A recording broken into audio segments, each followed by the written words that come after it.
सदाकत अब्बासी कहते हैं 7 मई को बुशरा बीबी के एडवाइस पर होने वाली मीटिंग में अहदाफ तय कर लिए गए थे। पाकिस्तान तहरीक इंसाफ की रहनुमा सदाकत अब्बासी ने सियासत और पार्टी से अलहदगी का ऐलान कर दिया। निजी टीवी को दिए गए इंटरव्यू में सदाकत अब्बासी का कहना था 9 मई का वाकया चेयरमैन पीटीआई इमरान खान की जहन साजी का नतीजा था। पीटीआई का बयानिया यही था, मुकाबला एस्टैब्लिशमेंट के साथ है। इन्होंने बताया 7 मई को एक मीटिंग हुई जो बुशरा बीबी के एडवाइस पर रखी गई। मीटिंग में सब अपने अपने मशवरे दिया करते। 7 मई को मीटिंग में अहदाफ तय कर लिए और मीटिंग में तय हुआ अगर चेयरमैन पीटीआई की गिरफ्तारी होती तो रद्द अमल देना है। इनका कहना था 9 मई को चेयरमैन पीटीआई की गिरफ्तारी के बाद ज़िली क़यादत ने कहा लियाकताबाद इकट्ठे हो जाओ।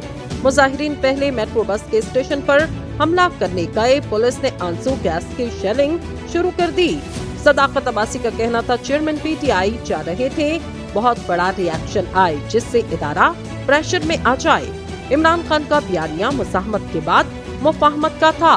वो नहीं चाहते थे कि general Asim Munir army chief बने।